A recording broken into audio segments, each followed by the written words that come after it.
আমরা যে বাড়ি বন্ধ করাই কোনো মৌলভী বা কবিরাজের মাধ্যমে, সেটা ইসলামে কতটা জায়েজ অবশ্যই হুজুরের কাছে শুনে নিন। দেখুন, সুন্নাহসম্মত বাড়ি বন্ধ অর্থাৎ যে বাড়িতে জিনের উপদ্রব হবে না, ব্ল্যাক ম্যাজিকের উপদ্রব হবে না, এটার পদ্ধতি হলো বাড়ির প্রত্যেকটা লোক ঢোকার সময় বিসমিল্লাহ পড়ে ঢুকবে, তাহলে শয়তান তার সাথে ঢুকতে পারবে না, হাদিসে আছে।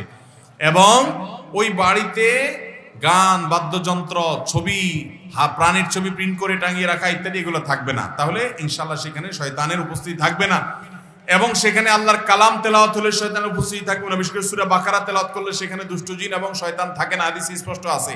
এবং এটা পরীক্ষিত, আপনি সূরা বাকারা চালু রাখেন, নিজে চালু করেন, অডিও চালু করে রাখবেন, দেখবেন যে অনেক শয়তানি বাসা থেকে চলে গেছে। অতএব ঘর বন্ধ করার জন্য এগুলো হলো সুন্নাহসম্মত পদ্ধতি। রাতের বেলা 3 বার সূরা ইখলাস, 3 বার সূরা ফালাক, 3 বার সূরা নাস, কুল হুয়াল্লাহ, কুল আউযু বিরাব্বিল ফালাক, কুল আউযু বিরাব্বিন নাস 3 বার পড়ে 2 হাতকে কোষ করে সেখানে ফু দিয়ে পুরো শরীর আপনি মুছে ফেলেন। এই হলো শরীর বন্ধ। ঘর বন্ধ, শরীর বন্ধের জন্য সুন্নাহসম্মত পদ্ধতি মেনে চলবেন। এর বাইরে যদি কোনো আলেম কোরআনে কারীমের আয়াত পড়ে, দোয়া পড়ে, জিকির আজকার পড়ে ঘর বন্ধ করে, ঠিক আছে, এটা গ্রহণযোগ্য হতে পারে। কিন্তু দেখা যায় বিভিন্ন রকমের শিরকি কাজ কাম করে এবং শয়তানের কাছে আশ্রয় নেওয়া হয়। অনেক বাড়ির সামনে, অনেক ঘরের সামনে দেখা যায়, এখন এগুলো অবশ্য কমে গেছে, এক সময় দেখা যেত গরুর 2টা শিং রাখা আছে না নেই? এগুলো শিরক, এর কারণে ঈমান চলে যেতে পারে, খুব ভয়াবহ একটা বিষয়। এই শিং আপনাকে কিভাবে সেভ করবে? বরং এই শিংয়ের কারণে শয়তান আরো বেশি আসার সম্ভাবনা আছে।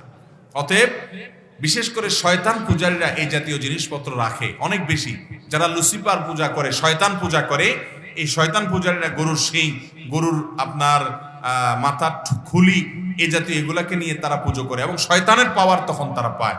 তো এগুলো ঈমান যাওয়ার মতো বিষয়, এগুলো করা যাবে না।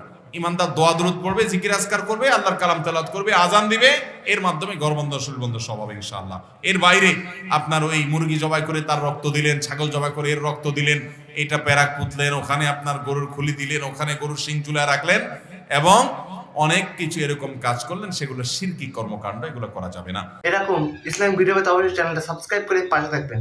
ভালো থাকুন, সুস্থ থাকুন। আসসালামু আলাইকুম।